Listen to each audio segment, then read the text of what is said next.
Let's start quickly, okay? Good evening, ladies and gentlemen. We are thrilled to have you all once again in the debate competition 2025, organized by Sri Lankan Medical Students Union. First of all, we warmly welcome our special guest, Cultural Dean, Ms. Maria Alexeyevna,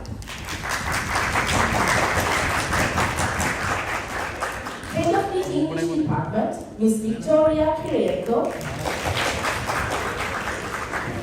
Associate Professor of Department of Clinical Immunology and Allergology, Dr. Natalia Aliyokovic, Senior Lecturers of Public Health and Health Services Department, Ms. Regina Igorevna Gaifudina, and Ms. Oksana Sviatoslavoovna Rubenova. And my heartfelt welcome to the Sri Lankan Medical Student Union President, Mr. Thivara Vikramaratne, Vice President, Ms. Pratishika Hamaselvan, Treasurer, Mr. Vivek Selvarajan. And also, I welcome the Indian Union President, Ms. Hepzibah Parthiban. My heartfelt welcome to the invigilators for the competition, Ms. Amani Fairuz, Ms. Elima Elkan, Ms. Zarina Mahmood, and Ms. Veera Kiranam. Before we begin, once again, let us introduce our esteemed panel of judges, Head of the English Department, Ms. Victoria Kirienko, Ms. Atul Sohail, and Mr. Imad Karim. Last but not least, my warm welcome to all the teams and the audience who came to support here. The clash of ideas is the sound of freedom. So, without further delay, let's move on to the competition. The first clash of this evening is going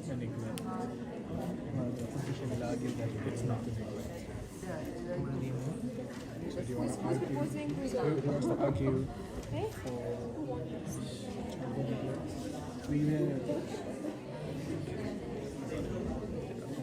answer soon, man. It's 5 seconds. Okay.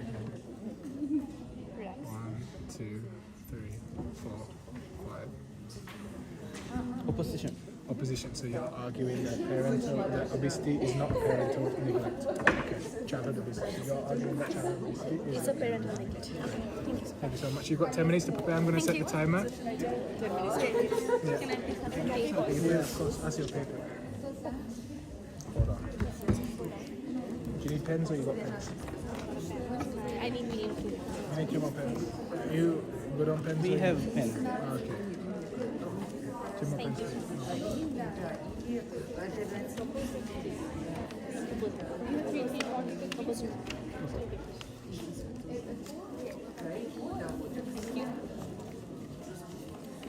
Welcome everyone, all our viewers at home to for the first annual SLMSU debate tournament.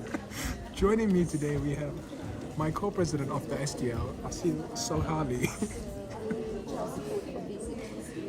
So I hope you viewers at home are excited. The first battle is going to be between Draven Chorus and Exorians. The proposing team will be Team Draven Chorus. The opposing team will be Team Exorians. And the topic for the debate is childhood obesity or parental neglect? And the preparation time starts now.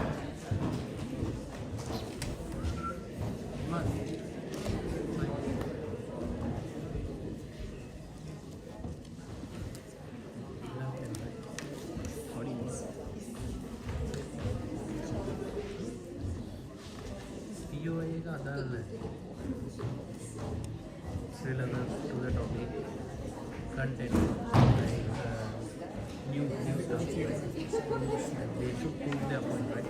And how they're doing it, style, delivery is like, and original version.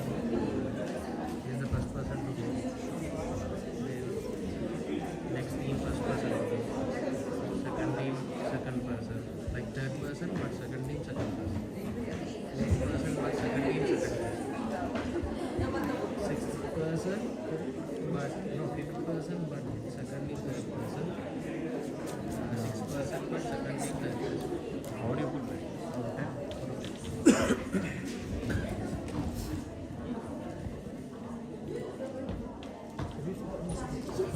Okay. How do you mute this? Yeah, what do you mean?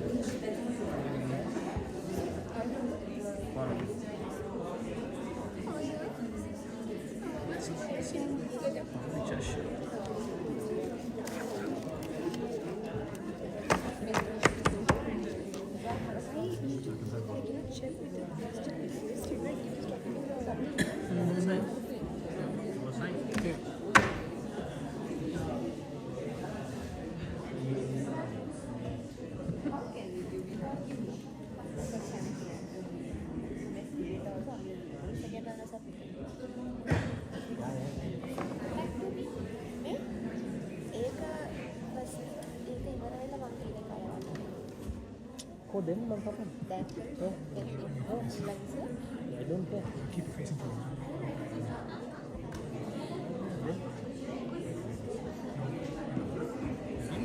No, keep it. Because you can see When the debate is going, put to that side, but like when people they will ask questions, you have to tell. If I put down, it will go 360 back. No, like the phone is heavy, right? Don't put too down.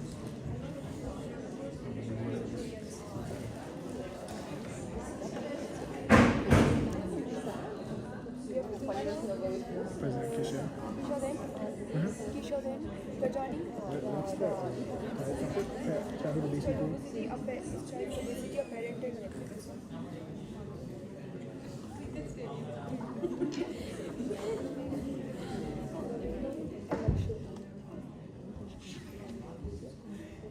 Vakisan is the leader. No, Ravindu. Ravinder is the leader this time. What is it? Vakisan is deputy leader. Vakisan is number 2.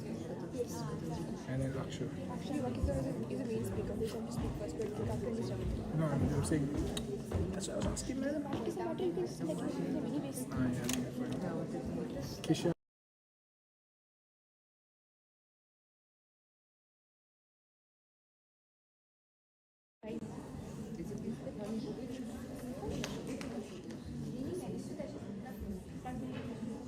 Yeah.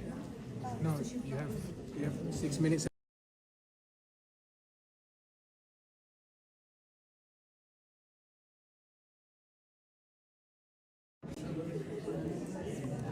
Okay.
More for the preparation.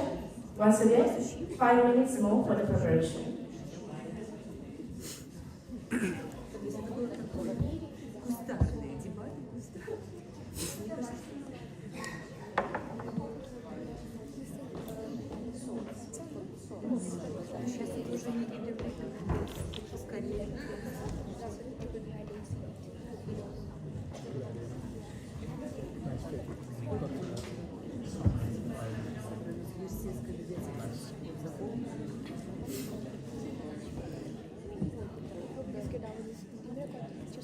Sweet Caroline. What is Good times never felt so good.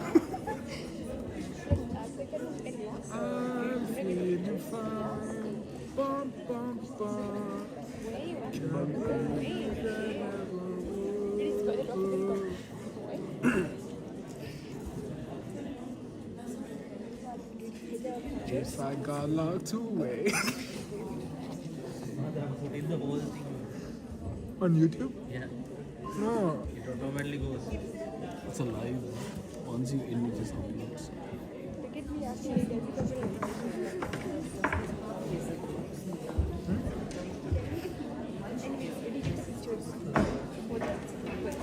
Timmy, did you get the pictures? They didn't come. We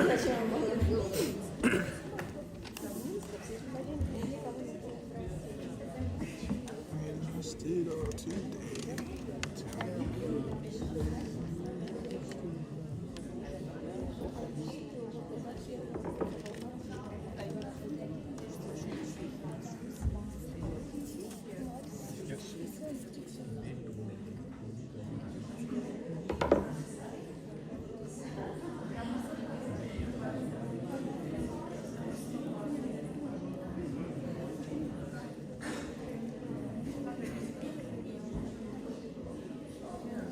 Zoom in, zoom in, zoom in. How do you zoom in?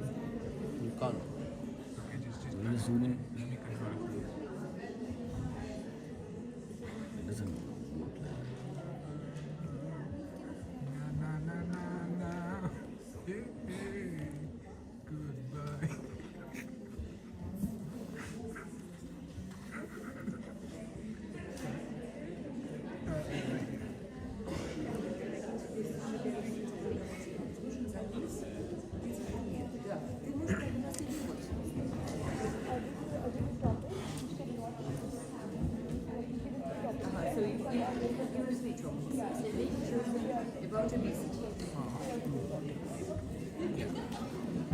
Can't.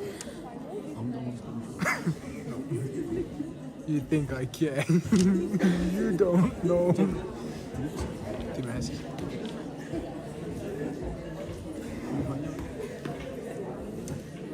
If you point it away from me, I can take it out my pocket. considering that.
The preparation time is over. The preparation time is over. I would like to give a special mention at this moment. We also warmly welcome the Senior Lecturer of Foreign Language Department, Ekaterina, to this debate competition.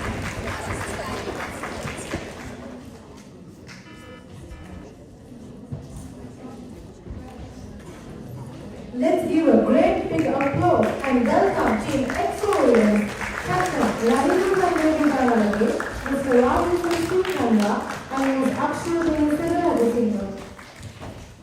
And once again, let's all put our hands together and welcome Team Dragon Force, Captain Ms. Krishna Damara, Ms.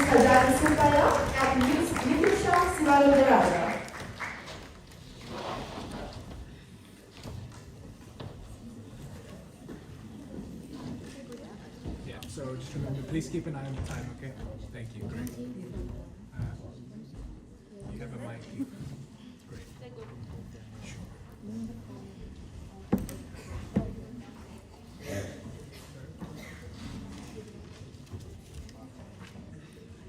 A very good afternoon to the audience, to the panel of judges, to the special guests, and to my dear opposition team members.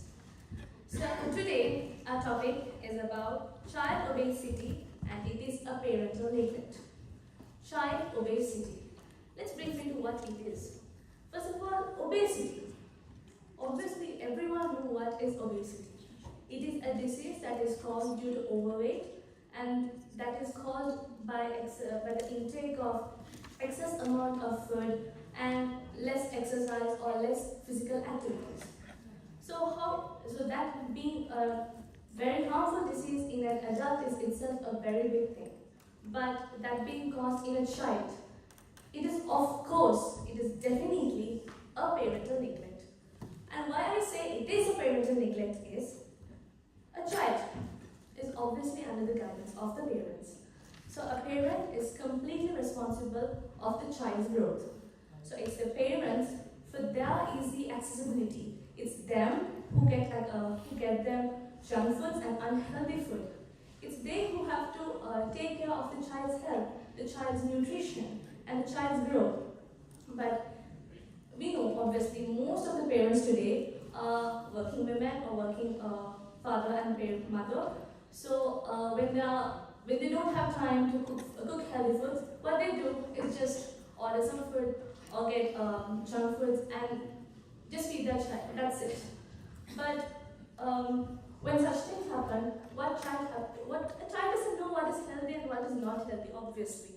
So the child gets attracted to such food and they get addicted to such food.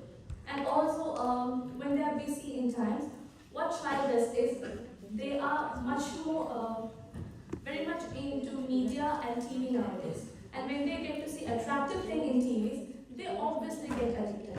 They are children, they are just a child who is 5 to 6 or 10 years old.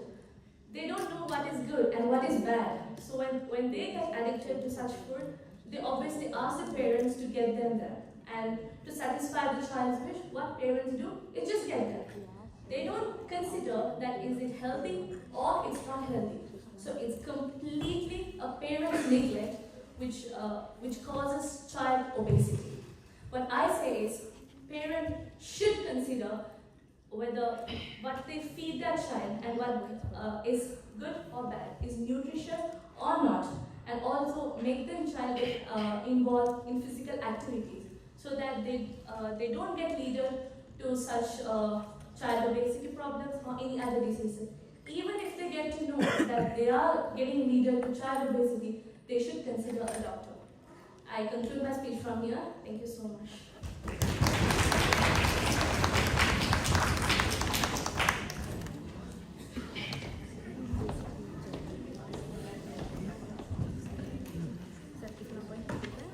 Good evening, everyone.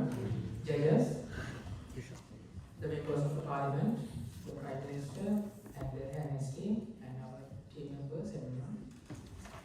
Today, our topic is childhood obesity, a parental neglect, or societal failure. I think, unfortunately, our Prime Minister thought our topic is their topic.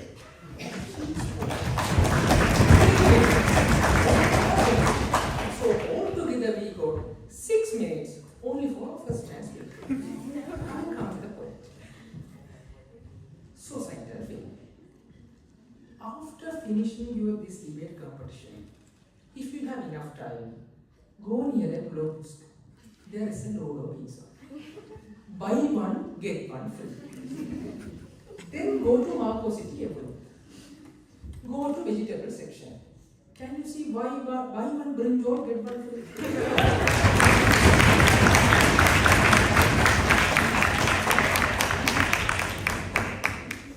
And our Prime Minister told children are using mobile phones.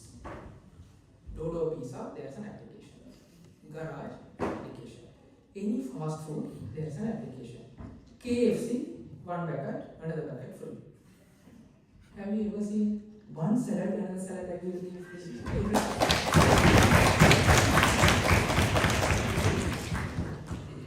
Instantly, you can make 2 minutes noodles. Instantly, can you make 2 minutes moong dal?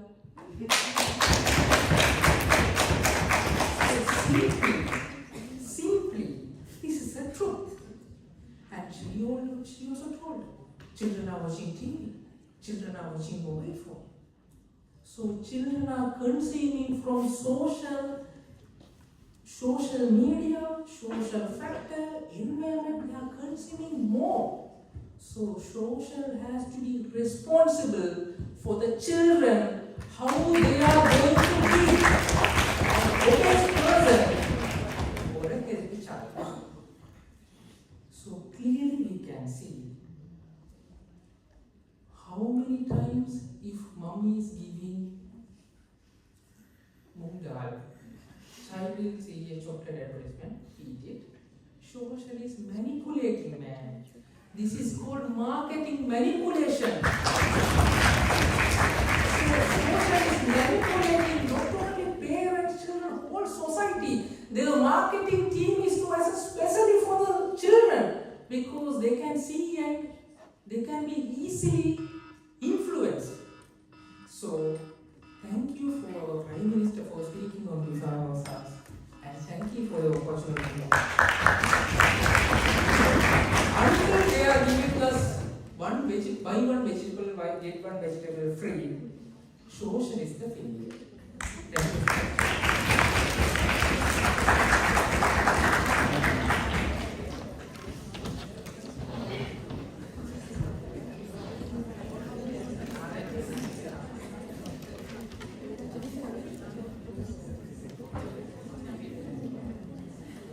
Good evening, everybody. Good evening, my judges and my opponent team member. Firstly, I like to rebuttal all the points told by my opponent team member. He told that Dodo Pizza there is get one free, buy one get one free. When you go to Marco also there is get one, buy one get one free. End of the day, who goes to the market and to the pizza shop to buy those things? It is parents. The children doesn't go to the market or to the pizza and ask from the cashier, give me one pizza free or two pizza free. You need cash to buy it from the market. He also told that, the Prime Minister also told that instant noodles, actually 2 minutes. Yeah, we all know instant noodles is just 2 minutes. It also gave instant diseases. Both the dal and the noodles, both are made by the mother at the home or the parent. All of a sudden, a child can get up from the bed and walk into the kitchen and cook the noodles or the dal. So it's very much important that parents have their concern on making dal or noodles and to give which food to give to the child. And he also told about marketing. The social marketing is always there. It's for parents, it's for all the human beings who are there. Even if the child is attracted to this marketing product, at the end of the day, it is given by the parents. Parents are the ones who bring those stuff to the home. If they are very much concerned, they can avoid these instant noodles and these marketing products for the children and provide, not taken. They can avoid obesity. And he also told, until we get one brinjal free, we are not going to, we are not going to reduce obesity. Until you wait for one brinjal to get free, it is not going to happen. It's never going to happen. You won't get one brinjal free if you buy one brinjal.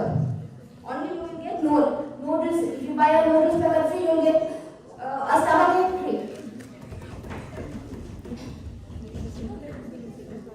And I would also like to raise my point that parents should be very much concerned on child's BMI rate. They should also check it on time to time. All the 3 meals are taken from the home. From morning breakfast to evening dinner, it is given by parents. So parents can keep an eye on their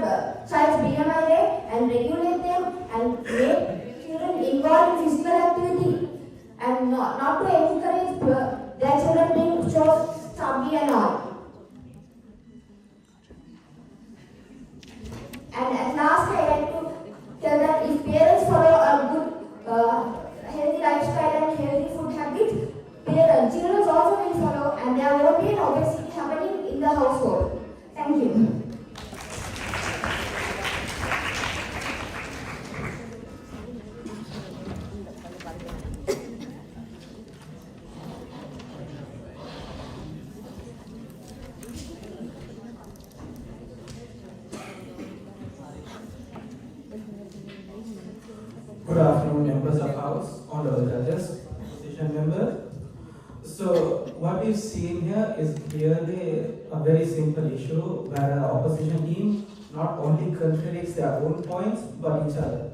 The first speaker mentioned how the children will see ads and they will go to their parents, and the parents, they will just buy what the children ask for. Then they tell us that's the parents' fault for just buying what they got. So now my question is this. When it comes to the children, we tell that they should all eat healthy food.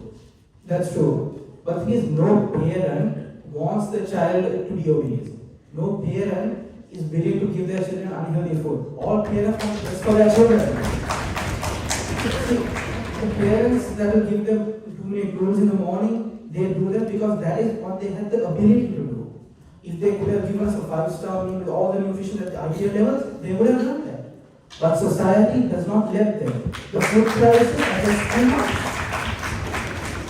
Now, then, so I heard a mention about the BMI of children. Honestly, have you ever heard of that being done? Have you ever heard of someone looking at a child's BMI? Now, from what I've seen, you see a child, you see, this child is this, he is this tall, he is this height. Is he fat for his height? That's all you check. You don't check their BMI because at that point, they're growing. Their BMI will change so fast at any point. So, it is unrealistic. It is impractical.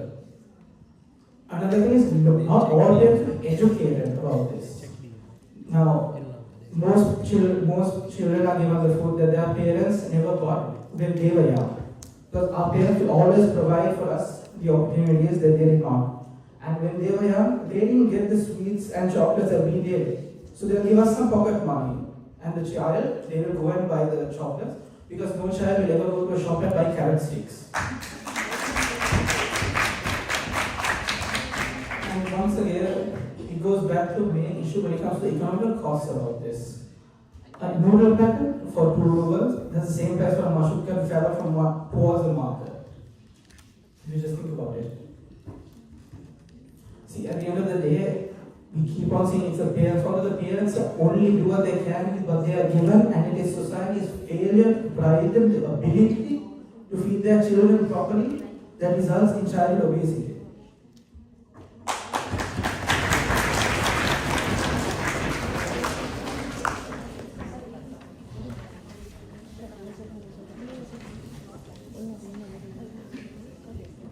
Good evening, everybody. Before starting my debate, I should ask everyone that do you always search for free foods? Like buy one, get one? So where's healthy here? Searching for free food always, buy one, get one free, buy one, get one free. So where do you want to buy healthy foods? Till now to end, you will search only for free foods. If it is, according to me and according to you, vegetables are more cheaper than those fast foods. So, as my opponent said, and coming to my point, it is obviously the parents regret that the child is having obesity. Not taken. The child is having obesity. The topic is child obesity. The child is the age between 10 to 12, not the teenagers. The teenagers can cook, they can eat whatever the fast food. But the child obesity, it is totally depend on the parents. The parents' responsibility to cook and give them healthy food. The child don't know what is healthy, what is unhealthy, or what other food is taken for obesity. Nothing. And the child, in my age, at 10 to 12, I don't have money to buy those things. All the things I depend on my parents to get it. So, it's obviously the parents neglect. And there are, as my team members said, there are some working parents who goes to work, and at that time the child doesn't have proper exercise and the child doesn't have a better sleep, and also cause that obesity too. And 24 hours, the child is 16 hours at home. So the parents should care for the child, and parents should give the child the proper diet and proper food to avoid obesity. Not even. And also, not only that, I have one more point that as my opponent everyone mentioned that all the social medias and everything, what is the child is seeing and taking in. So the parents can convince the child, the parents can avoid the child from taking those food, giving those foods to them. Then they can tell them, they can advise, the parents can advise the child to give healthy foods. They can cook and give healthy foods, fresh vegetables, rather than buy one get one. So I wholeheartedly believe that the parents are most responsible for the child obesity than the society. So thank you so much.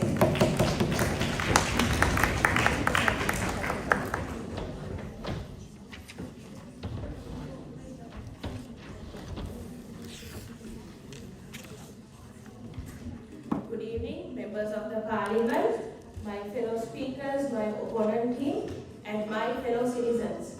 So today I am here to argue on the fact that childhood obesity is a societal failure. So first of all, I would like to rebut all the points what my opponent team said. So first of all, coming with the Prime Minister's talk. She supported us in a very good way, and she started off saying, what does obesity mean? She said it is more food with less exercise. And please, my dear citizens, just imagine, more food and less exercise in childhood is mainly because the one and only reason there is loads and loads of homework and projects for children. And why is this? This is because of the family neglect? No, this is clearly because of the societal failure. Too much of homework and too much of stress, they are going to lack exercise and they are forced to sit in one place and do a lot of work. And then also, the first speaker again said, the Prime Minister said that both parents are working. Yes, both parents are working. Did you all ever realize that in this current society, with the high economical demand, obviously both the parents have to go for work. And yes, when both the parents are going for work, they obviously want to feed their child with nutritious food. And so when they are trying to feed their children with nutritious food, what does the market offer? Does the market offer anything nutritious for 2 minutes? No, they only offer 2 minutes noodles. So is that a parent's neglect or is that a society's failure? Obviously it is a society's failure. The third point I would like to address is childhood is below 18 years. And obviously, have you guys ever heard something called pocket money? Not parents. If you go with parents, we have a lot of fight in the shopping mall because they don't buy anything easy whatever we request for. But there's something called pocket money. In this country itself, you would have seen a lot of children, how independent they are when they're from a small age. They travel alone in the bus, they use mobile phones, they are very independent. So obviously, those people do have something called pocket money, and with that, yes, they go spend it. So this is the societal failure where the brand marketing comes. And the other thing I would like to say is, fast food is the main thing. And fast food, the S is there is for societal failure. And if you take the S out of the fast food, it directly means fast food. And the other thing is, I would like to say, pesticides in vegetables are cheaper. You know, pesticides in vegetables, but the proper vegetables which are without pesticides are not cheaper. Parents cannot easily afford it too in the market. Yeah. So that is what I'm saying. Main thing. Clearly, I am stating that childhood obesity is the main cause for it is not parental neglect, and it is due to the societal failure. Thank you.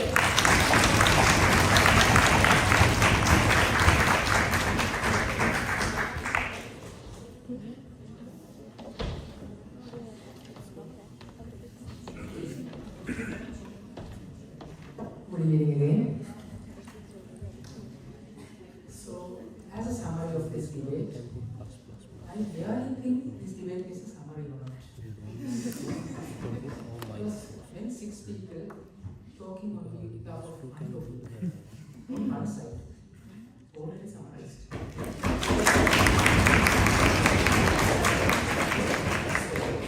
Mobile phones, they are telling people use mobile phones. We have seen students and children are using mobile phones in bus. So, in bus there, they are using the phone, getting these advertisements and going to these fast foods. And our third speaker clearly told about pocket money, taxi prices. Now, if you put one location to another location, so if you go to psychiatric hospital, you can maybe 30-40 rupees. 2 pizzas, 20.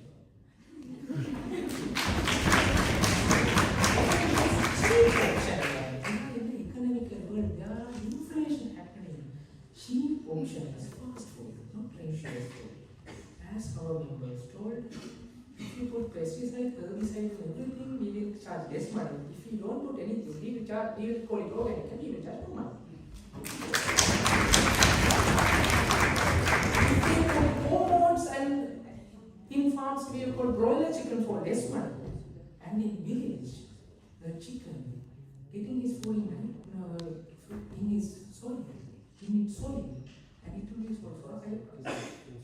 So the society put higher price for nutrition and natural options to sell their produced, cheap, carcinogenic, toxicology, food products for less money, and you can make it in a less time to get the children obese. So we have clearly seen the society have failed to consider our children's health, and they only did one thing: giving fast foods, promoting fast foods. In school canteen also you can see soft drinks, fast foods, pastries. Everything is fast foods with high calories. So clearly we can see society has failed. It's in worse condition when we are considering children's and charging more money for tests after the child is getting diseases also. So we build a debate like Kazan, and we are handing over to the judges here. Please stand by the truth, and please write our names in the certificates and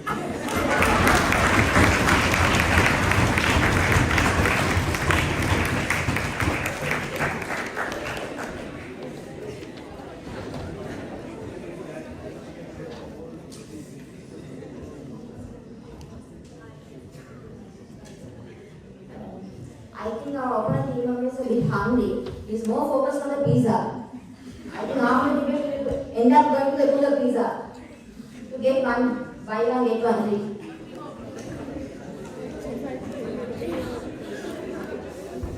He's telling the opponent team member told that due to the advertisements, parents are being forced to buy fast foods and give to children.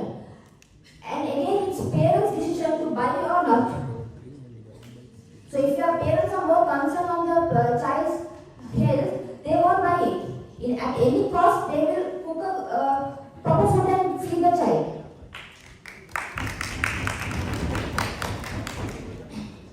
And our parent team member told that we can't be checking on the behavior of the child. Why not? You have your 2 eyes, you can see your child getting obese, and not caring is a neglect by the parents.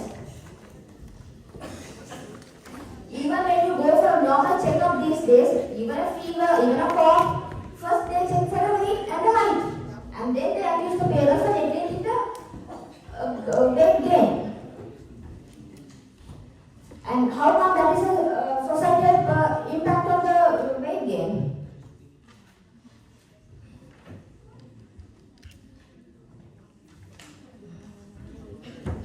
And pocket money. Coming to the pocket money is also given by parents. And pocket monies are not given for small kids who are lower than 5 years.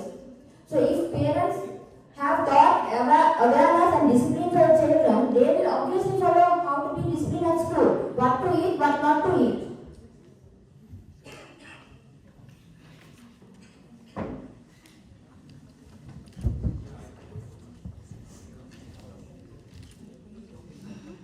And in schools there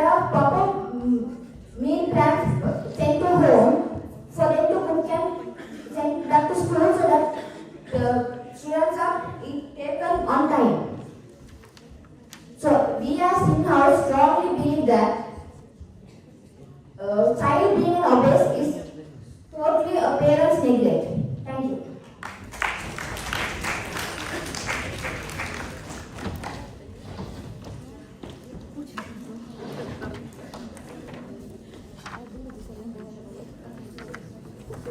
It was a fine performance by both teams. Once again, let's give them a great big applause for being excellent and children forest.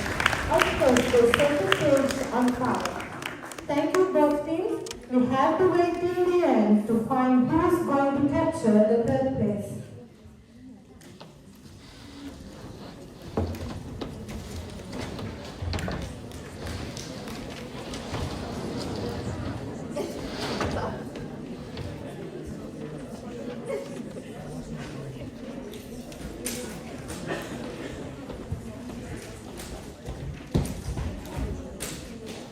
Finally, we have came to the most awaited moment of this evening.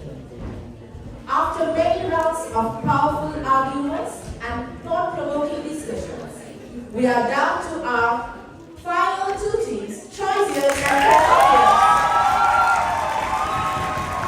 I've lost my point. Today, we celebrate not just competition, but the spirit of recent dialogue, critical thinking, and respectful discourse. Before starting the most valuable debate, I kindly request the captains of both teams to come downstairs and collect their positions of the debate at the top.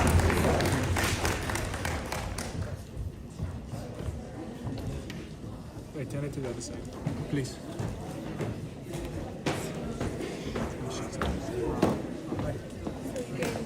So we're gonna flip a coin, and then the person who go for it.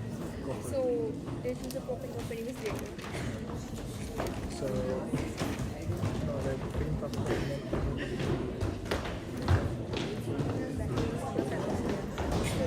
The proper owners is the proper. Oh yeah. Hi everyone. Okay, you wanna call? You wanna call? Lady first, please. Then you wanna call? Heads or tails? Heads or tails? So you guys get to name the topic. You get to pick which topic you would like to Neglect. Wait, you're gonna start a different way around. You neglect one topic. Yes. You neglect one topic. No, wait. You neglect one topic, okay? And then they will neglect one topic. And then after that, they We will get to choose over one. No, you don't get to choose. Then there's a toss again. There's only one toss. No, for the proper knowledge, it's a toss again. Rules and rules, bro. This is for you to neglect one topic. Should I give you my opinion? I really like the second one.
It is illegal to perform medical procedures on patients without the explicit written consent. Medical procedures on patients without their explicit consent. Okay, head states.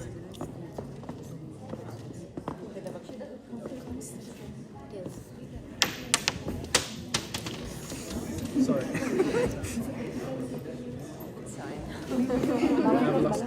I've lost 1.5 rubles doing this. And also, after the toss, we need an explanation of the open property.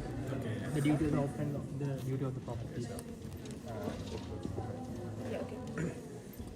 So, proposition will be arguing that it is ethical to ethical, perform. and opposition will be arguing that It is not ethical to perform. For example, like in emergency cases and all that. You know, you already Okay, we're gonna try again. Ready? You wanna call again? No, I said I forgot. tails. Tails.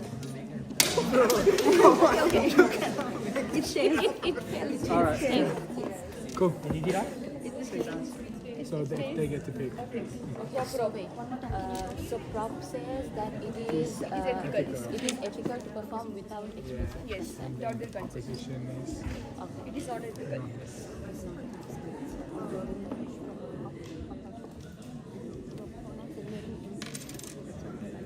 Wait, fill down.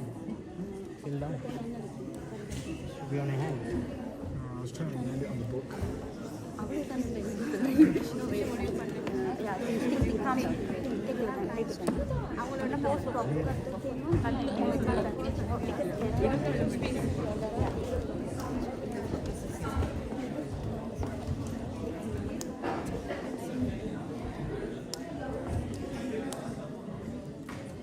Hi. Lankan.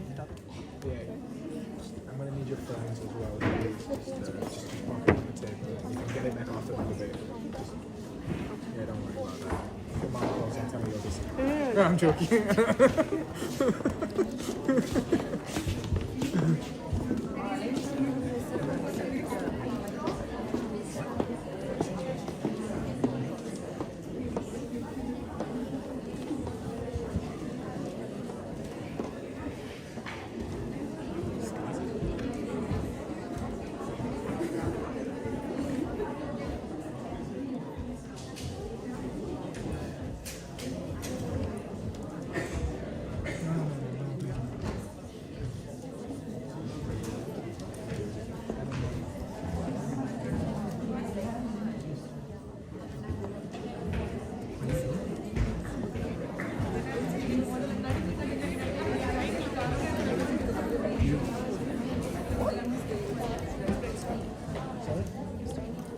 Yeah, guys, you need to start. Yeah, hi guys, you need to pick it now. I'm gonna need you to, guys, I need you to pick now, please. Like now. Proposition or opposition? Guys, quickly. No, 30 seconds. I'm giving you long enough. Now. Come now. Come on. You got this. Believe in yourself and make the choice. Saying that it is ethical to perform medical Do you want to? Yes. Yes. It is ethical. No. We are saying it is your Proposition will say it is ethical. Okay. And the opposite will say it is not ethical. So your proposition. Like even in this case, even in this Okay. any You guys are what the opposite is saying and opposing. proposition is saying it is ethical. Wait. So I need to make the choice now. If you say prop, then it is ethical. Guys, quickly, can we hurry it up, please? Okay, your opposition. The opposition. Yeah, their We proposition. are saying that it is not ethical. Can I get 6 papers? Please? 6. You guys have pens? Yeah. Can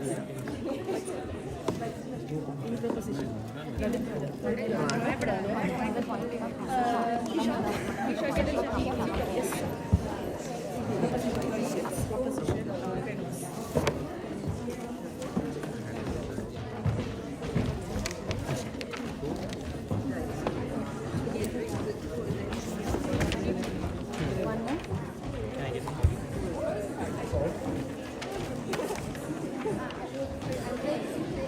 No, that's not the proposition. If we need one more paper. Yeah, well, topic. One more paper. Yeah, hold on 1 second. I don't think so, but I can clear it from this. Nothing, yeah. The person will take. Can you hear? I'm ready. Yes. I'm pretty sorry about mistaking that piece of paper. Because it's girls. Would you like some more? Yeah, can I get it? Yes, sir. Wherever you want to. Any more? No. You sure? Should be fine. No, we're writing the topic. Can we start the time? Okay, we're gonna start the Three time. papers, we need more papers. Three, yeah. You want this? Yeah. How many? Three.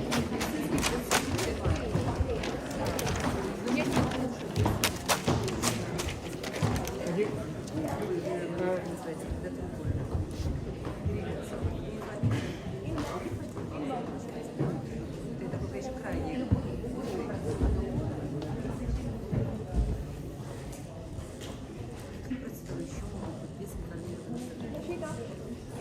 Time. The final battle is going to be between Team Trollians and Team Exorians. Team Trollians and Team Crenorians. The proposing team will be Team Trollians and the opposing team will be Team Crenorians. And the topic for this final debate is it ethical to perform medical procedures on patients without their explicit informed consent? And the 10 minutes preparation time starts now. It had already started. 30 seconds late. Wait, stop rubbing your eye. One eye is red. What's wrong with it? During this time, we kindly request our most lovable, cherishable, and adorable cultural lead, Miss Maria Alexandra, to deliver a few words. So I can put the lens.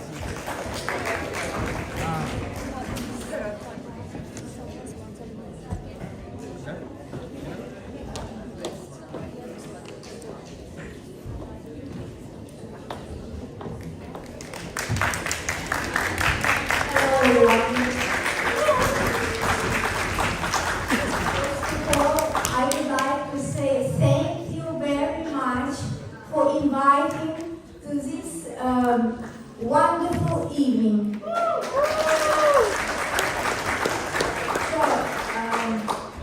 I enjoyed every moment. It's a new experience. I think not for you, but for me. Yes, and I think that these debates very help to every student and to everybody. It's very useful. Thank you very much.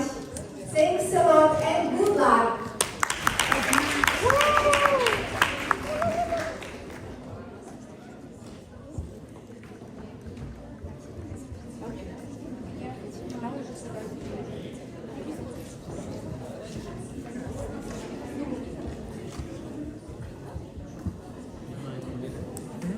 One minute. Thank you very much for the lovely speech, ma'am.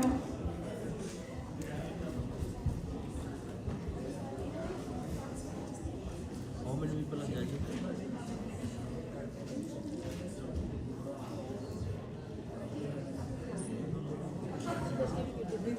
One more.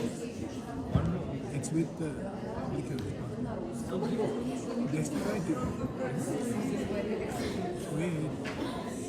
Just leave it like that, okay?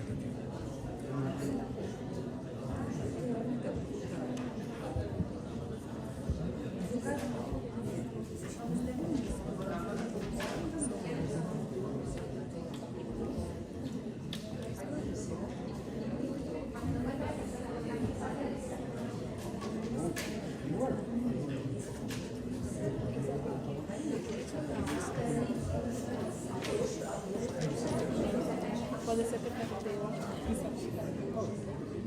Oh, great. Okay, sure. Does anyone have an extra Timira. score sheet? Timira. Oh my god.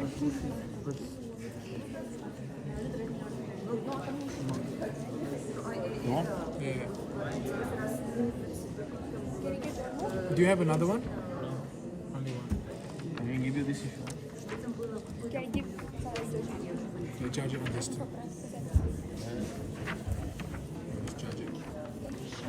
Once again, the topics which were discussed. Cross. මට එන්න එපා කියන්නේ මෙහෙම යන්න බෑ. Okay, I'll tell you. ප්‍රතිදැන්. Can you get the topics that you want to choose? Can you get the topics that you want මාට ඔය ටීචර්ස්ලා ඉන්නවා. Teachers Which topic that you want to choose?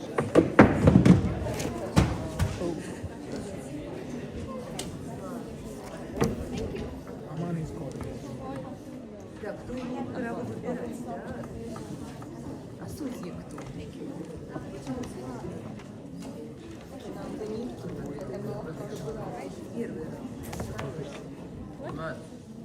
ප්‍රතිහත කරනවා.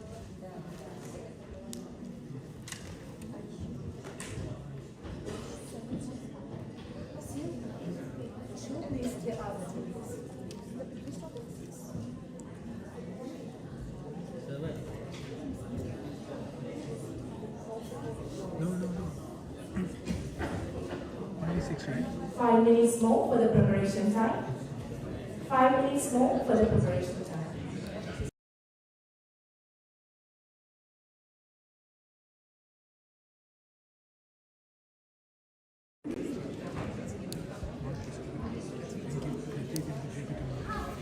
Cross this up.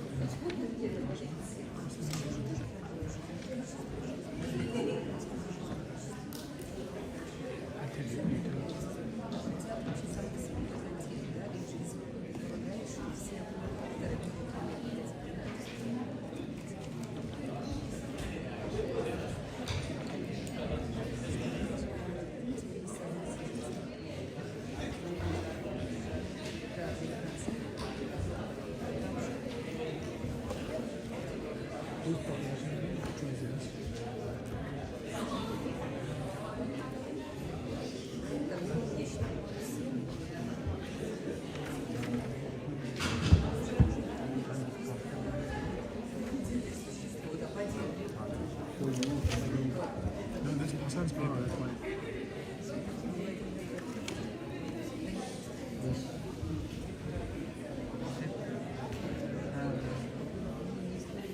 What's his name?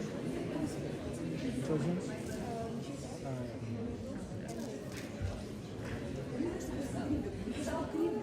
Why is it second row? Who's that? Private.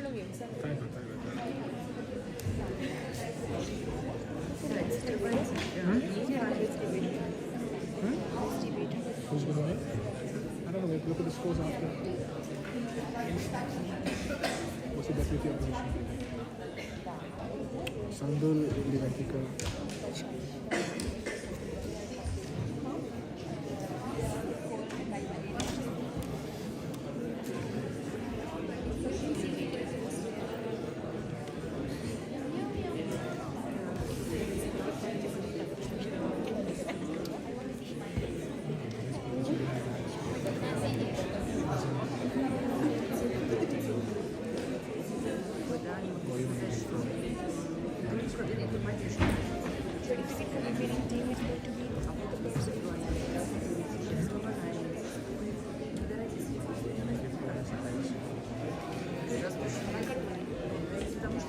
Let's presume he's someone from me. Let's presume he's someone from the winning team. They get both copies of me and the rest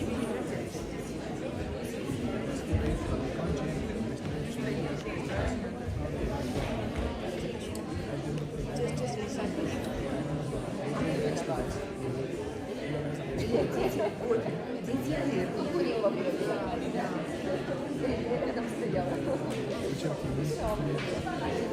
At his institution, the team gets one team is good for performance.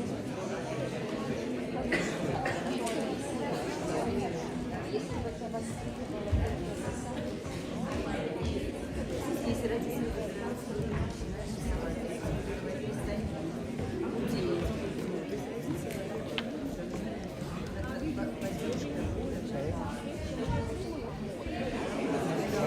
no.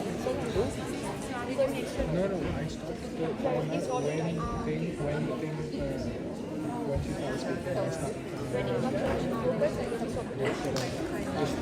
They have 1 minute left.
The preparation time is over.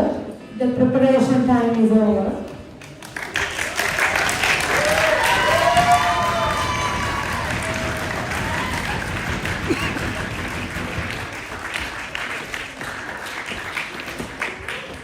Now, the most awaited debate of this evening. Let's all put our hands and welcome Team Trozians.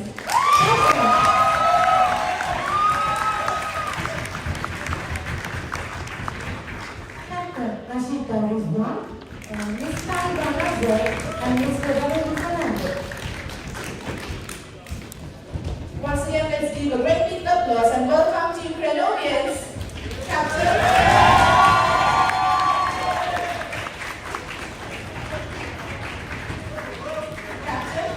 Mr. Satul Premadirajna, Ms. Divanita Sivaraja, and Ms. Dilshani Andreas.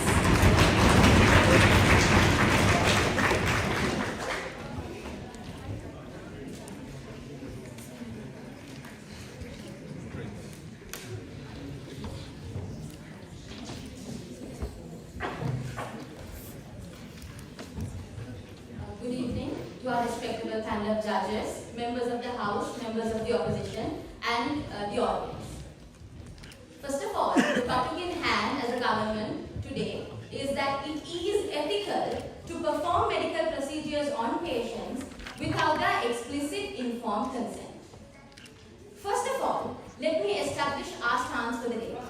What is informed consent?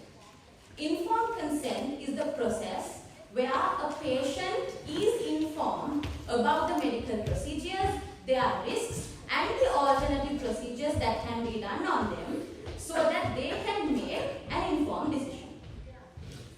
Having said that, let me also establish that we are not coming here to say that it is necessary to always ignore the patient's informed consent. We are here to establish the fact that there are situations when you can perform medical procedures without the patient's informed consent.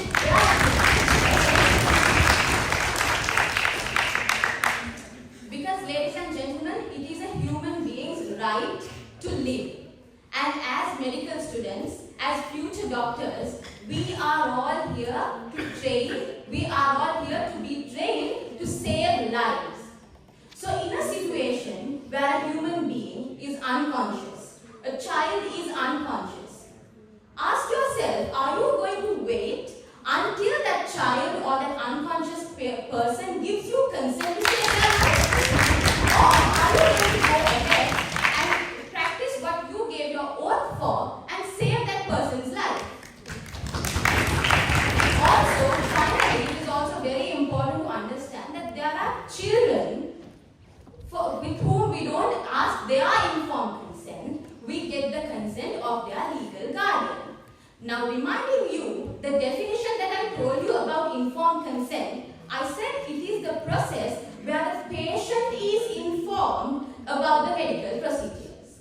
So taking the definition here and speaking of the topic here, I think it is safe to say that there are situations where you can perform medical procedures on patients without their consent if it means it's going to save their life. Because every human being, every child deserves to live, everybody has the right to live. As doctors that are giving the oath to save people's lives, it is our duty. We work to save lives. So I think I have established my stance here, and my team will be elaborating further.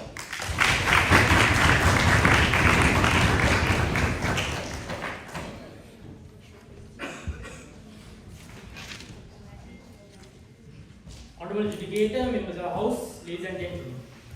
While I was sitting there, I had a feeling of deja vu. Because I feel like there was a repetition of the debate between Exorians and Dravencodes.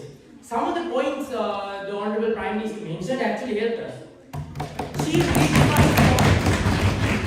redefined the topic. If she has to redefine the topic, okay, everyone let's go home and come on another day, reconvene and argue on a new motion. The motion was, is it ethical to perform medical procedures on patients without their explicit informed consent? It does not dictate whether there has to be an emergency case or not. What this does is, it gives the doctors the right to perform procedures on patients whether there is an emergency or not. Remember, my citizens, all emergencies are not fatal. All emergencies are not fatal. This has been dictated, this wording, the terminology has been given by the United Nations. This has been given by the United Nations and no one can argue on that. And also, she mentions that they won't do it always. But the topic again is different. They did not say that. They cannot redefine the topic. This is actually a point of order in parliamentary context. But we are not going to pull this up here. That will be a different story. Again, they also say that if the person is not conscious, do we live in the Middle Ages? We live in an age where all our medical records are digitalized. If you honorable adjudicator, if you are sick somewhere in Northern Ireland, your medical record could be accessed through the internet. And also, if the person is unconscious, why don't you look for medical proxies first? Why don't you look for medical surrogates first? Should that person be the only person who should be able to dictate for himself? Aren't we going to check if he has given permission to someone else before? No, they are not going to do that because they don't care about human rights. And also, point number 1, human autonomy, it is a fundamental right that cannot be changed. It is a fundamental right. This is what the Nazis did in 1930s and 1940s. They performed on prisoners first and then they started performing on innocent civilians using this exact topic. Procedures without consent. Procedures without consent. If you can remember, ladies and gentlemen, if you all have read history, you all know about the Nuremberg trials. You all know about the Nuremberg trials, where most of the German high command was sent to be hung. You all know about this. So, if we pass this motion, I'm going to ask you all, ladies and gentlemen, someday in the future, the members of the government will have to be hanged for this mistake they are doing today. Thank you very much, ladies and gentlemen.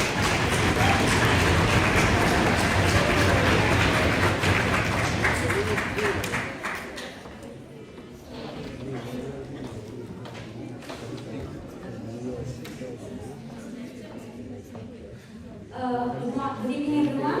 Ladies and gentlemen, the members of the opposition were clearly audible enough, but unfortunately they were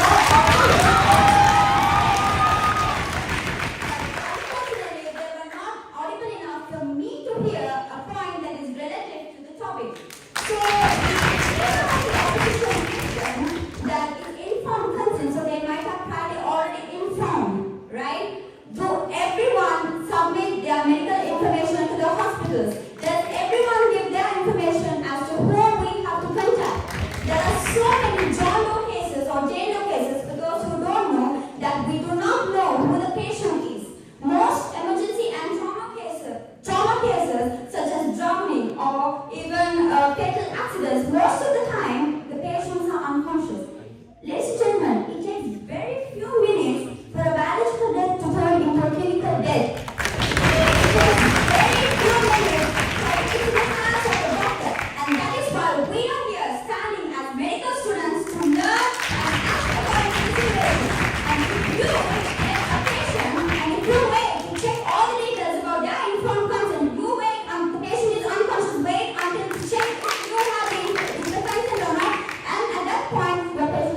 that's what the patient will need first. DNR cases or other cases in which they do not want to be resuscitated are different. Those are different cases through which they have already informed. And also, a hospital is a place where thousands of people will be working. They'll be doing their job. As doctors, our work is to save the life of the patient. If we choose to ignore that, and then we consider that we have failed as medical students. So, considering all these points, I strongly believe that it is our job as doctors and it is ethical to perform medical procedures on patients if it saves the life. And that's all that matters at the end of the day. Save the life.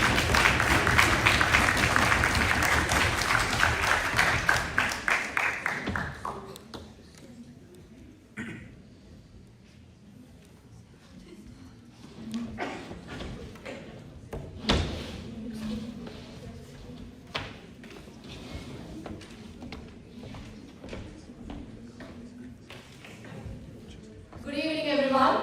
My esteemed guests, and my esteemed opponents, and my audience. I clearly wanted to say that the VIP speaker of opposition team, she was not audible enough to hear us because, and similarly, she is not audible enough to hear the rights of civilians who we say as the person's autonomy. Prime Minister itself said that they also bit, I was confused why, because they were also coming to a similar points. Why? Because I'm mentioning this. Here the topic is patient's consent, right? But the Prime Minister mentioned we can take the consent from the surrogates, means families and relatives. That is what we are really trying to say, that patient's consent means, patient consent means it's only about the individuality. Individuality. It is not about the people who are from outside, even its families or the relatives. That is what we are trying to say. If you really want to have informed consent, you can have the consent from the surrogates, where the Prime Minister itself managed to agree with our sentence. Second one. Okay, so you say that patient will be right if you don't take the right decision at the same time. Imagine a situation where the patient is coming with a leg injury and the patient is not stabilized, so you are amputating it. You are amputating it. After the patient is stabilized, and if the patient is getting the idea that he is no more having the legs, imagine the trauma he goes through. Why can't he commit the suicide later then?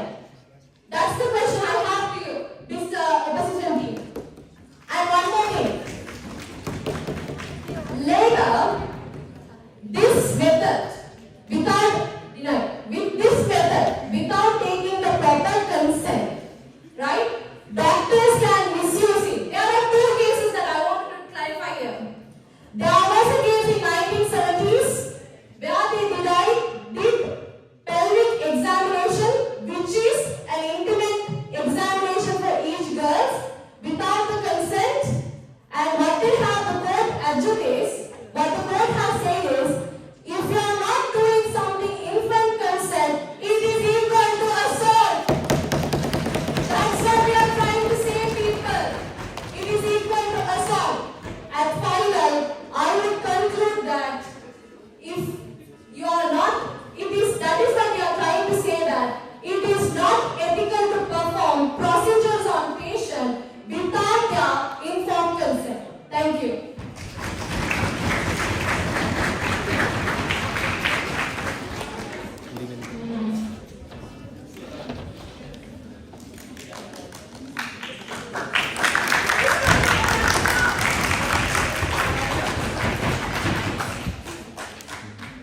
Members of the audience, honorable adjudicators, members of the House.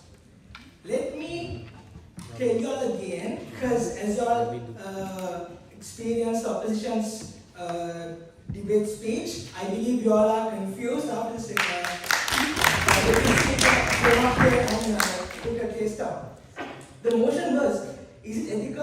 ethical to perform medical procedures on patients without their explicit consent. That is the topic given to us, motion to given to us. Us as the proposition, our Prime Minister came up here and clearly defined our premise. Members of the audience, we defined, we do not always condone this. If there is an opportunity for us, now for example, if a person in his alertness, in his proper consciousness comes with, for example, a laceration of the arm, obviously to do a surgery on his arm, we would ask for the person's consent. Yes, that's the most sensible thing. Why? Because as the proposition, what we as doctors mostly, what we believe is the best option for the patient, not just going on with the law and according to what the opposition said. What the opposition believes in is, no, it's not ethical to perform any procedures without the patient's consent. I have two problems with this. Thank you very much. I have two problems with this first. One, they didn't define. Okay, now for example, tell a 3-year-old, okay, is having a certain disease, comes to the hospital. How is the opposition going to communicate with the 3-year-old and get the disease?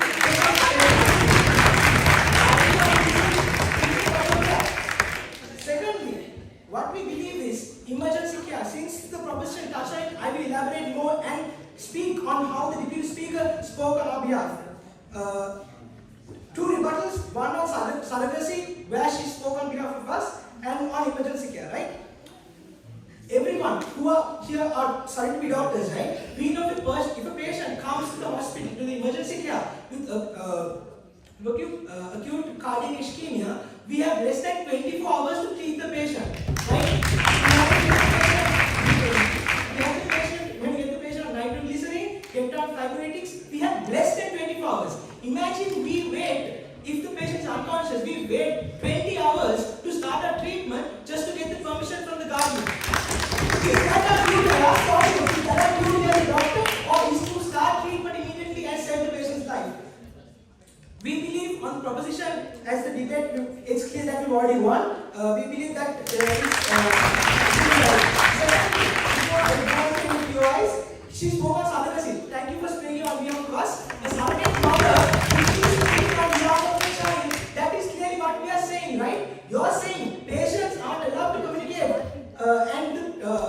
So what we are saying is that exactly that, right? Thank you for speaking on behalf of us.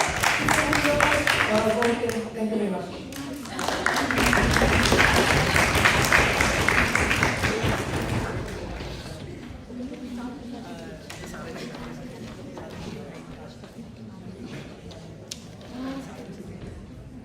Good evening, ladies and gentlemen, and special greetings to the proposition team. All this while, what I want to say is they have been trying so hard to prove they are factoring much enthusiasm, but then their logic, the logic that they are trying to put forward is like a well-cooked souffle, which is so impressive at a glance, but lacks so much of substance to hold up. Ladies and gentlemen, I would like to give a clarity about a word to them. So we were actually telling about surrogate, which is a synonym for proxy, which is the person whom you can obtain the consent from in case when the patient is not in the state to obtain the consent from. Meanwhile, the proposition team misunderstood the word surrogate for surrogacy, which is not even moving on to the next point. So the next point is that the unnecessary procedures that might come into play when the doctors have it. So another point the proposition was trying to tell is about oath. I heard the word oath. So they were like, if you are a real doctor, you take the oath saying that you can save a patient's life when there is an emergency. My dear delegates of the proposition team, I would like to also to remind you all that the same oath says that it is an important duty of a doctor to obtain the consent before any sort of a treatment, and also it is also important to maintain the confidentiality of the patient whatever the treatment that we are giving the patient. And the other thing, the person's autonomy. So they were talking about human rights. So they were like, it's a right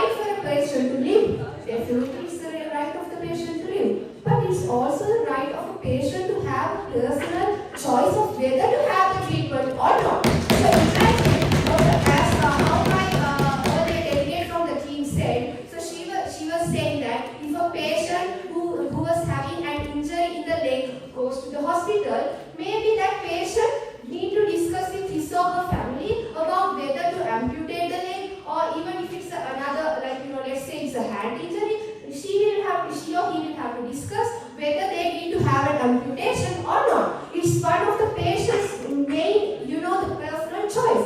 But then, according to what they are saying, the moment you go to the hospital, the doctor has the right to do whatever she or he thinks.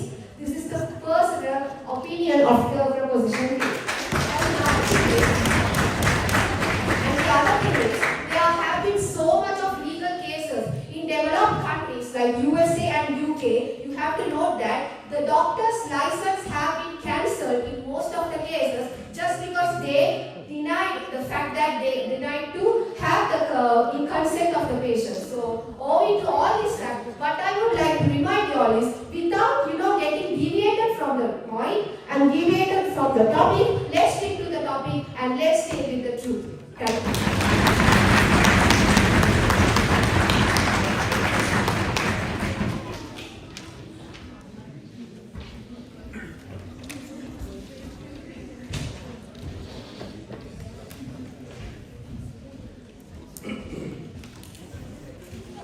Honorable educators, members of the House, ladies and gentlemen.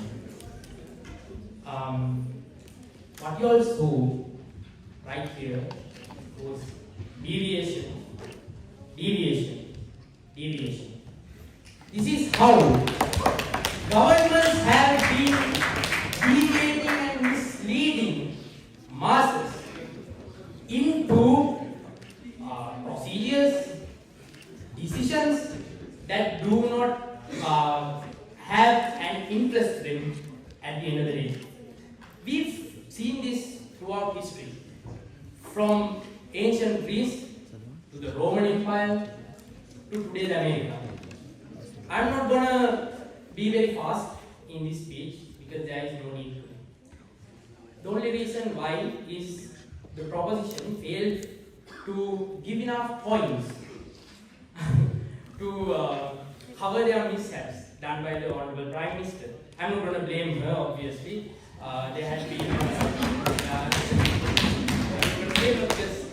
They were uninformed of the topic, maybe. Not going to pay the blame game. But as a reply speech, my right is to explain the whole debate in our point of view. We understood that through the whole debate, they did not address the fundamental right question. They did not address it. All they told was, he has to live, he has to live, he has to live. Not how he has to live. If it was given to me as personal choice, I don't mind if you all think about this or not. If I was given a chance, and if I lost all 4 of my limbs, I don't think I want to live. If I want to be a surgeon one day, I don't think I'll be able to perform a surgery on a patient in that condition in today's world. In 50 years maybe. And also they failed to address the problem of human autonomy, which is again a fundamental rights question. This especially is important to this country because as a country that was affected by the Nazi invaders, US patriots must understand that the Nuremberg trials, the decisions made by the Nuremberg trials are important, were important in 1940 and it is still important. Also, the Honorable Third Speaker, he told that a 3-year-old would go to a hospital and he had some leg problem, something. So if a 3-year-old can go to a hospital by himself without his parents, I think he's capable of giving the consent to it as well. In what world does a 3-year-old go to a hospital alone? He goes with a guardian, obviously. Let's give it 1% chance. We don't know. But 99% right, maybe even 100. A 3-year-old, if he can go to the hospital alone, definitely he can give consent. So I invite the citizens and the honorable educators to side with the right side of the debate and go in the history books as good people and not evil people who supported this treacherous government.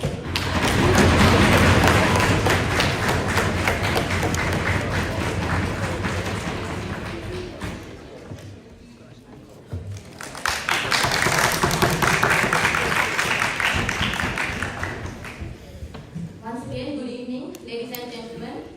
Starting our debate, we clearly defined the topic. We explained our stance on the debate, and at the beginning of the debate itself, himself, the leader of the opposition, removed emergency cases from the topic for his convenience. We clearly established the stance of the debate at the beginning, where we are speaking of where in emergency situations it would be ethical to perform procedures on patients in order to save their lives.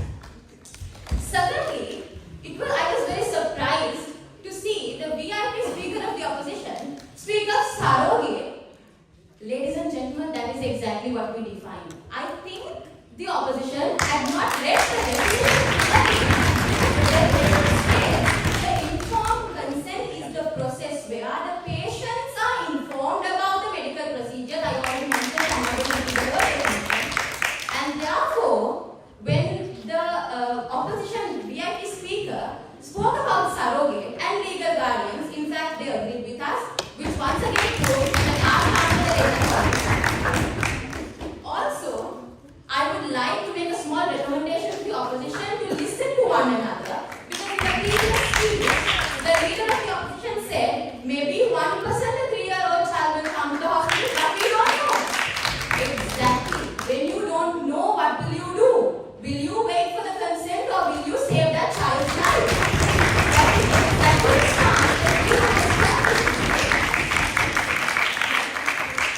Also, they were speaking of stories where doctors' licenses got cancelled. Ladies and gentlemen, with the mentality of the opposition, doctors' license won't get cancelled because they won't get a license.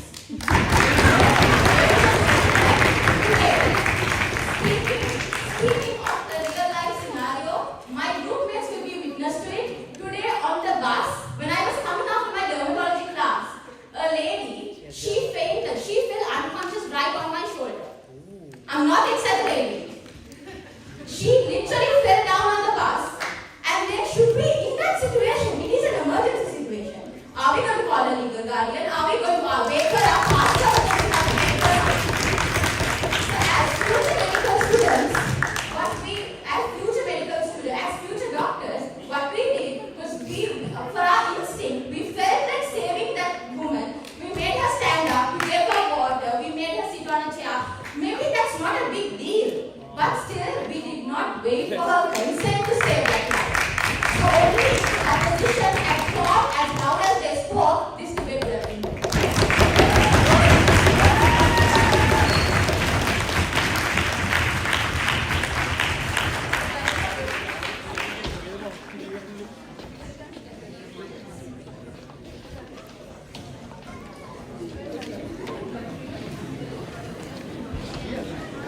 So, a good debate is not about winning, but about opening minds.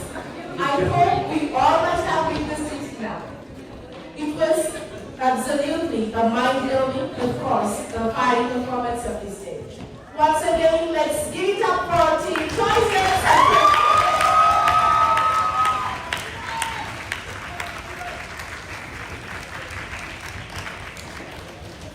Now, we have to wait for a while and the final results will be on our hands.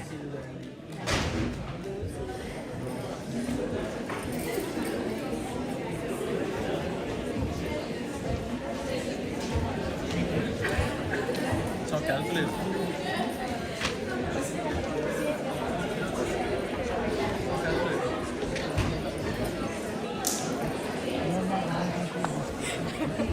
എല്ലാത്തിനും അവിടെ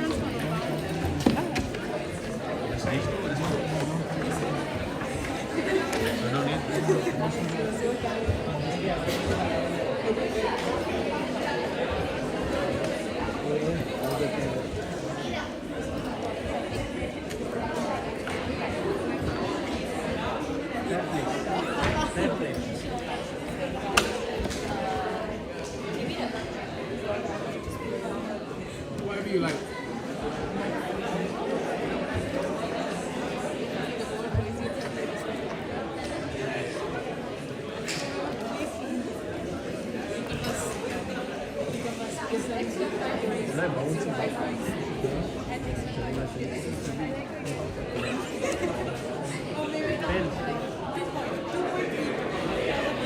Taking pictures.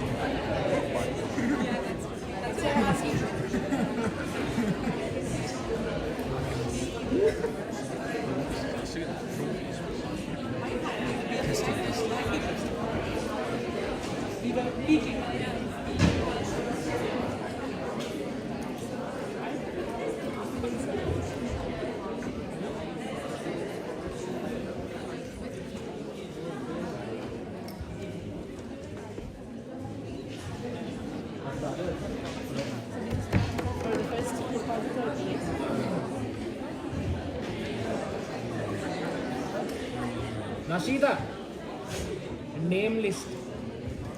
Your first name, second name, all three. To Pratiya. You have the number, right? Do you have the number?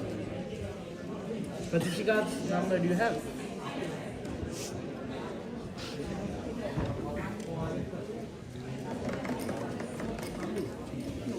Sandur. Sandur. First and second name to Pratishika. Participants next, first and second name.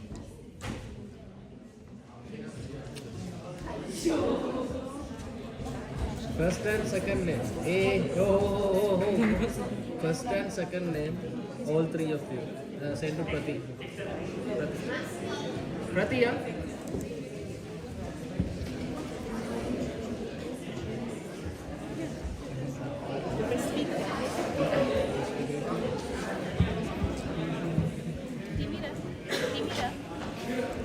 That is according to this course.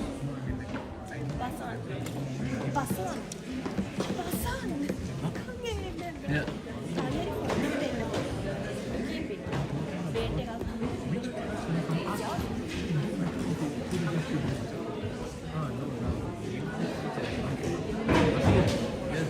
Give the teachers. Give all the teachers. Teachers are there. No?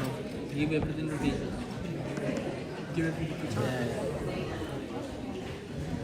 Guys, give everything to teachers. It's fine. If you can call two, like there's more teachers, right? Like you can call two people to give for one team. So that's also fine. Okay. We have only 4 hours. Third, second, first, and let's speak. Yeah. So you divide the teachers, and if there's more, make sure everyone comes.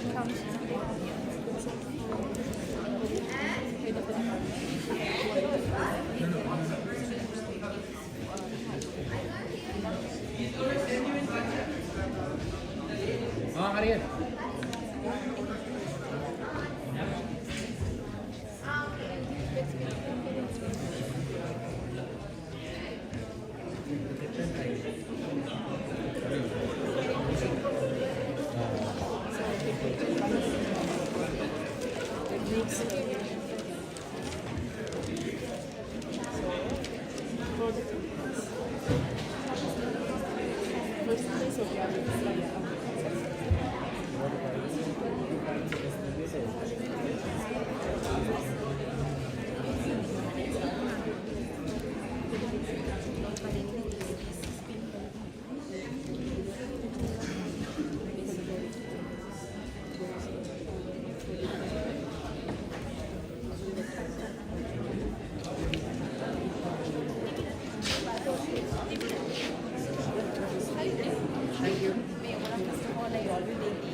Okay.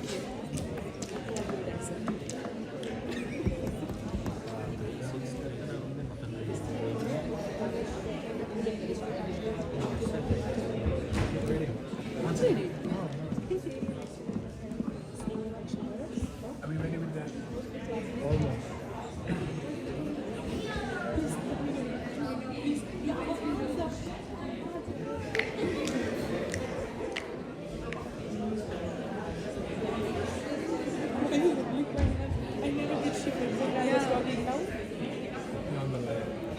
god.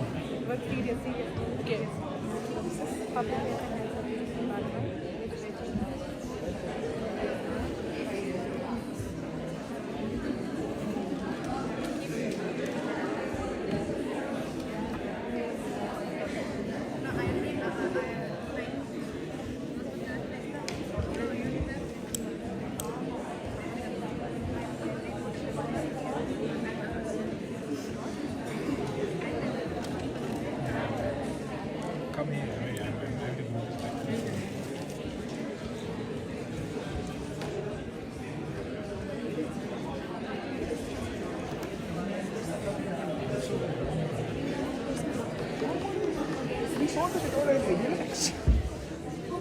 This woman is crazy.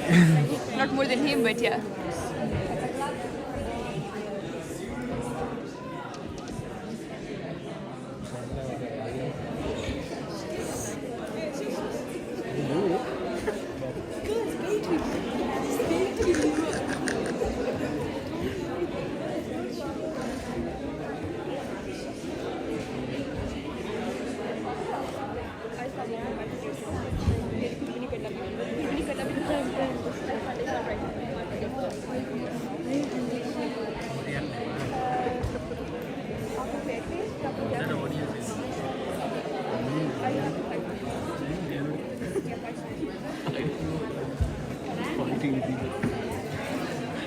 What is this?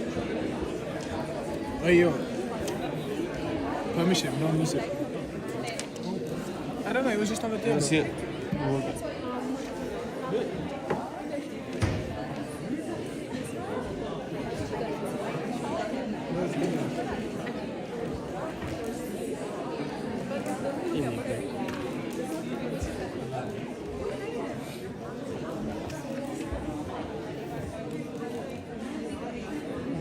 Find out from publishing.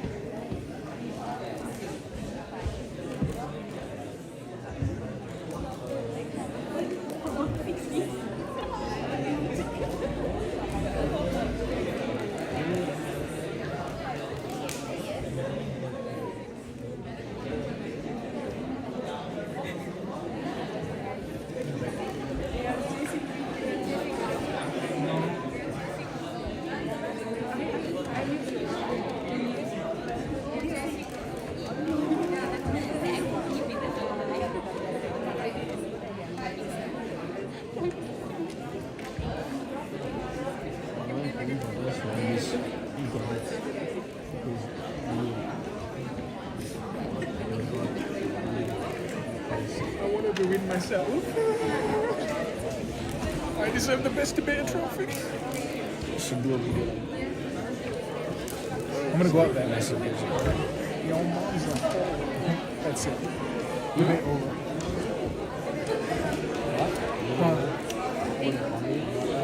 Okay. Are we ready with the? Today? 3 more minutes. And then we can go home.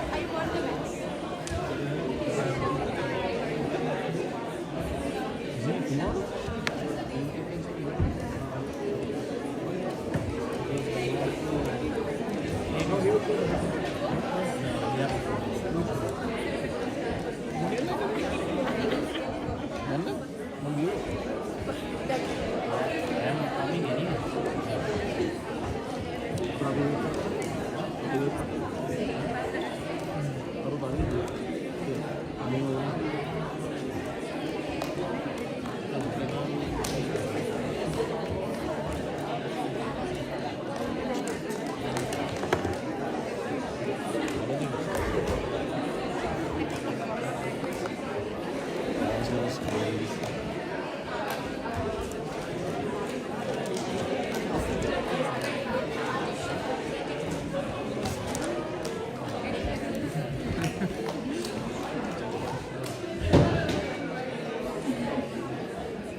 how do you comment on the live?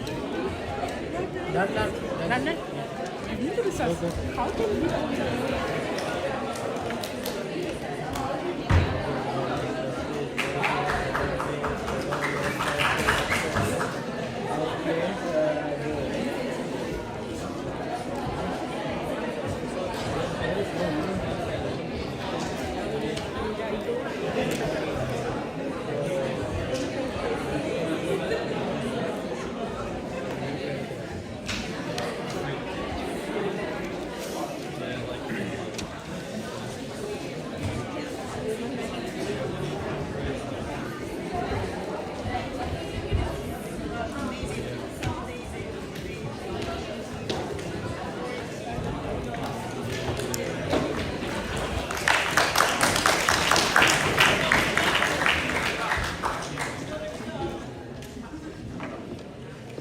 So, the most awaited moment of this evening.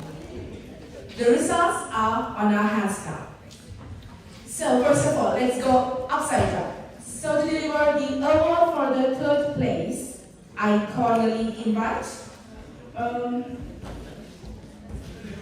Senior Lecturers of Public Health and Health Services Department, Ms. Regina Igorevna Gatrina and Ms. Aksana Stalkasilova Rubinova.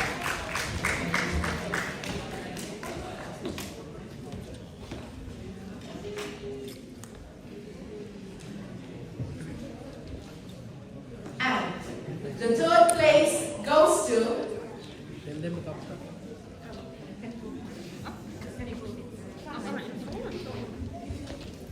So, the third place goes to Team Exorius.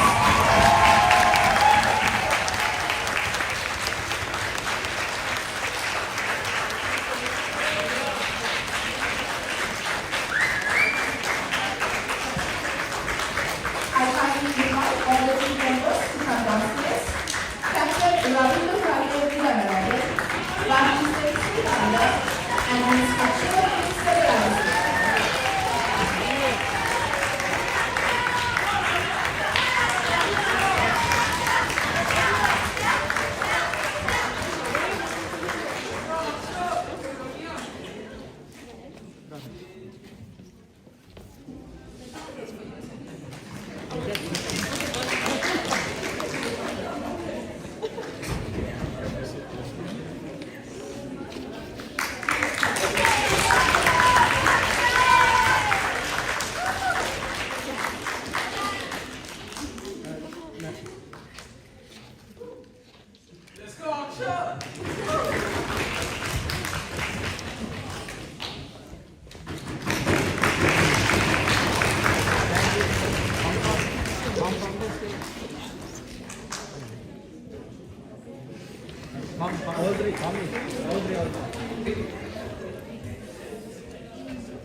Thank you so much for accompanying us.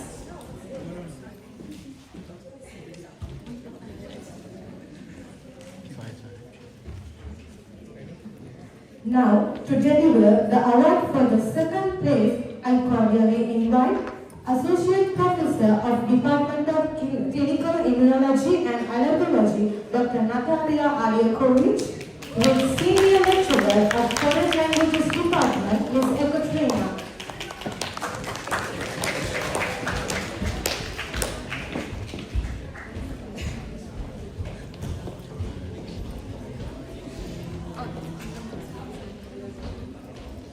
And the second place of the debate competition 2025 goes to...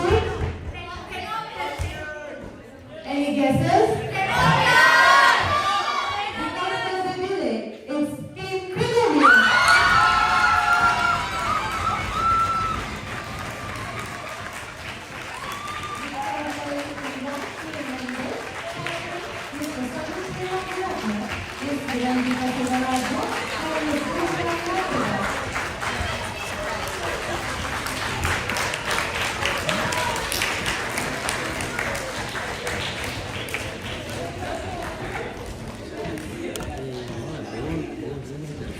Just keep it in there. I thought you said to follow me.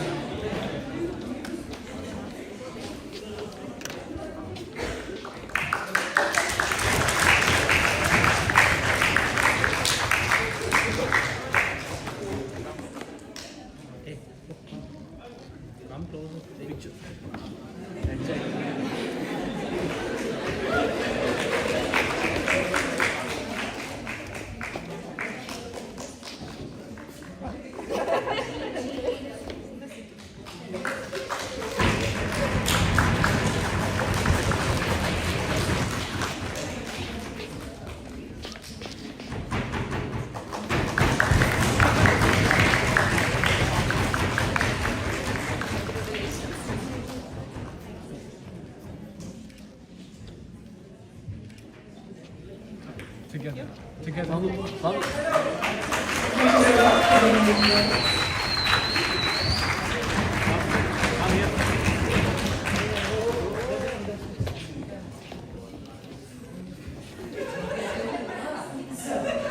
The aim of argument or of discussion should not be victory but progress. It's so obvious, we all know who the winner is. So to deliver the award for champions, I kindly invite our cultural lead, Ms. Maria Alexina, on stage.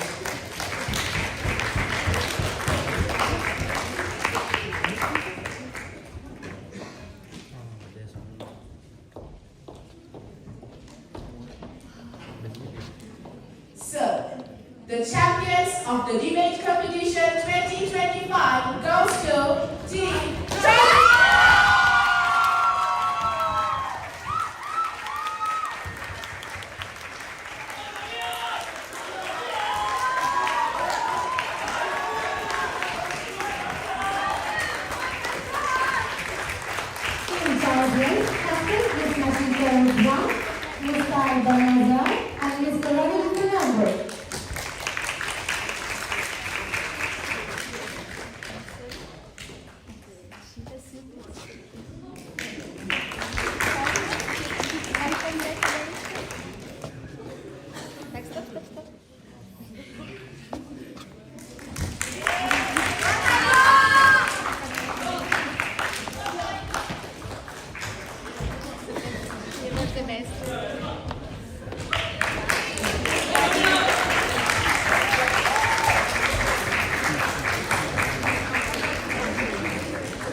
Thank you, ma'am, for accompanying us.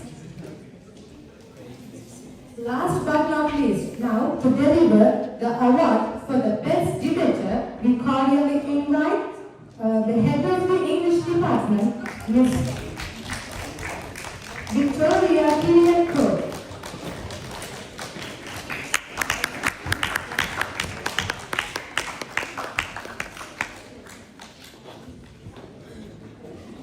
And the best debater award goes to, any guesses? It's Samuel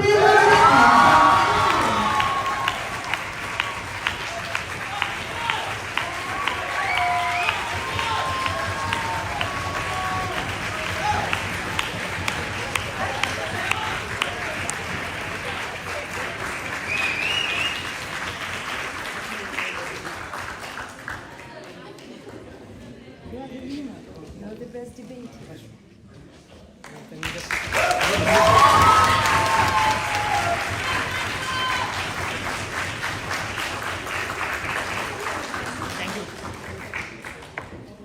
So finally, thank you everyone for accompanying us in this evening, even within your busy schedules. And once again, your cooperation is much appreciated on this day. So, hope to see you all again in events which are organized by IO. So finally, we want to take a group photo. I kindly request all the team members and the audience to assemble on the stage for the team photo. Thank you.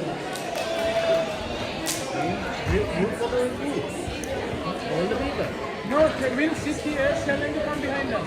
Attention please. First, I request the team members to come down. First, the team members, all the team members, please come down.